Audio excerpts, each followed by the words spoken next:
About tangents today. So we first need to know what a tangent is when we're talking about circles. We all know that tangent is also a trig function. So katoa, right? Adjacent over opposite. But tangent, and with regards to a circle, or with regards to any time you say tangent to a line or tangent to some sort of figure, a tangent to a circle intersects the circle in exactly one point, and that point is called the point of tangency. Okay, so it only intersects in one place. Now for a circle, the only way for this to happen is for that line to intersect right at the edge of the circle, like ST or like RS. Okay, so it has to come in and hit the circle just one time. A tangent line will never run through a circle because then it's going to hit the circle twice instead of once. All right, so it can only touch it one time. So when we have a tangent line, we have three relationships with the tangent line in the circle. So if a line is tangent, it is perpendicular to the radius. Well, what does perpendicular mean? 90 degrees. So if we have this radius RP, this tells us that we're perpendicular to the radius. So that should be a 90-degree angle. Okay, when we see 90-degree angles, and if we have a triangle, we do the Pythagorean theorem, and there will be more of that in this unit as well. The other thing is if a line is perpendicular, so this is just saying the flip. So if you know it's perpendicular, then it's tangent. Okay? So if I give you the 90 degrees, then you know RS is tangent. So it's the complete opposite of the previous one. And then the final one here is if two segments from the same exterior point, so exterior point would be someplace outside of the circle, are tangent to a circle, they are congruent. So on this diagram up here, notice how we have S is outside of the circle. And from S, how many tangent lines do we have? We have two. They're both going, they both touch a circle in one place. That means that those two would have to be congruent to one another. Okay, so those are, it's really two relationships because the two of them are kind of embedded in with one another. So if we're tangent, we may form 90 degrees with the radius or diameter. And then also, if we're tangent coming from a point exterior, those two lines are congruent. All right, so let's do some examples. We want to find the missing piece for these. Okay? Yep, X. So the way how we do this is anytime you see a line that appears to be tangent, it is. So anytime you see a line that looks like it's touching just the circle in one location, we're going to assume it's tangent. And we're going to apply the things we know about it being tangent. So we'll make the 90-degree angle with any radius or diameter. And if we have two going from the same point, we'll make them equal. So example 1, we've got this diagram. What do we know about this? What segment looks tangent? AB looks tangent. So that means at angle B, we should have a right angle. Okay, because BC is definitely a radius. Well, what type of shape do I have now for ABC? I have a triangle. Do I know two sides? Okay. What's the side AC?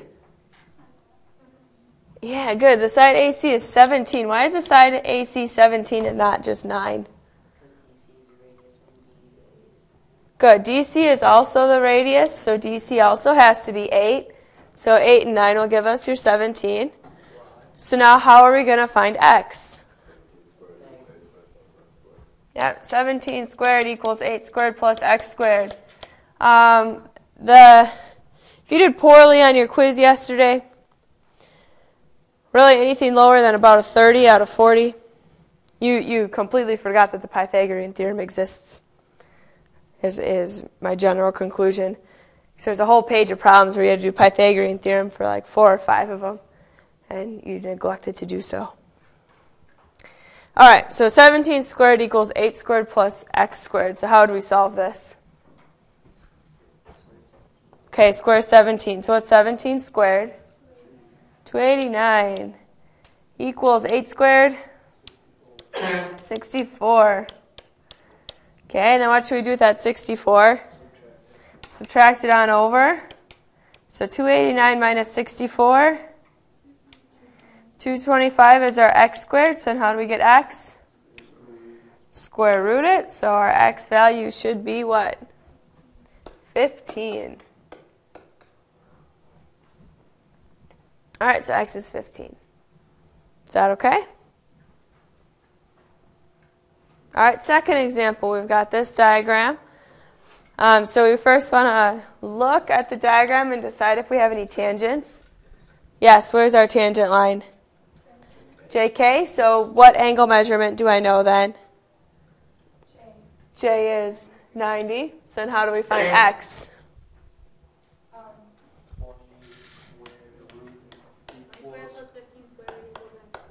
Yep, 20 squared plus 15 squared equals x squared. Why is it equal to x squared and not equal to 20 squared? Yeah, the hypotenuse is our x this time. It's across from our 90. So let's see, 20 squared, what will that give us? 400. 15 squared. 225. 400 and 225. 625 is our x squared. Square root it. Yep, x is 25. You guys should be like pros at the Pythagorean theorem by now. Should be, yep. All right, so next example, we got this diagram. Oh, yep, we can go back, sorry. I just get so excited I go a little fast sometimes.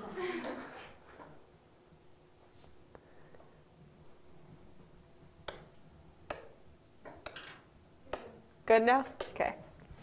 All right, so number 3, we've got this circle M, and we got a point P, which is outside of it, and we've got this diagram going on. So we want to take a look and decide which lines appear to be tangent here. Okay, so NP, it looks like it's tangent. Anything else look like it's tangent? QP, so what can we say about those two? They have to be congruent to one another, because they're both tangent to the circle from an exterior point. So what does x have to be? 12.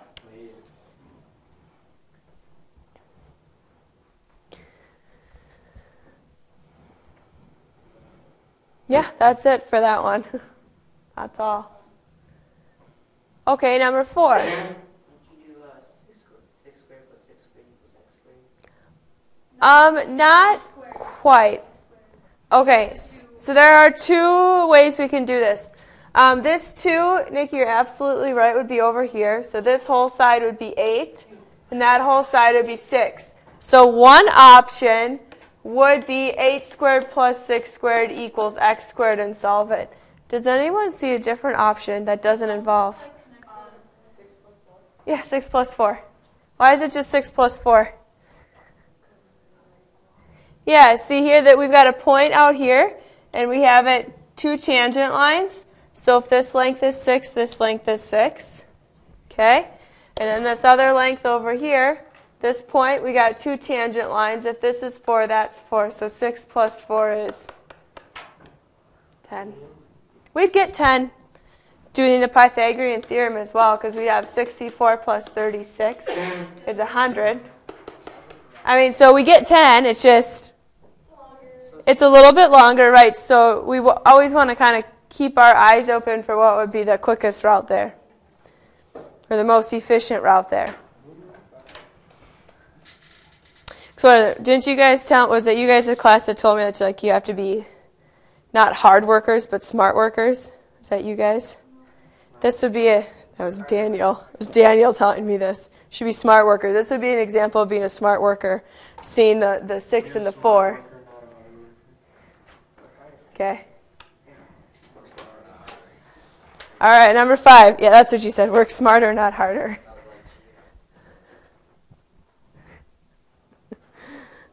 All right. So how can we find x here for number 5? All right. This would just be 2 plus 6 because we have these 2 points that are external. And so the 2 tangent lines going to the circle would be equal to each other. So x here would be what? 8. Everyone okay with that? Yeah, those are our notes.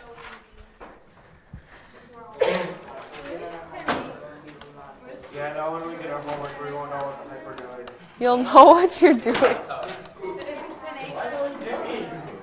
What?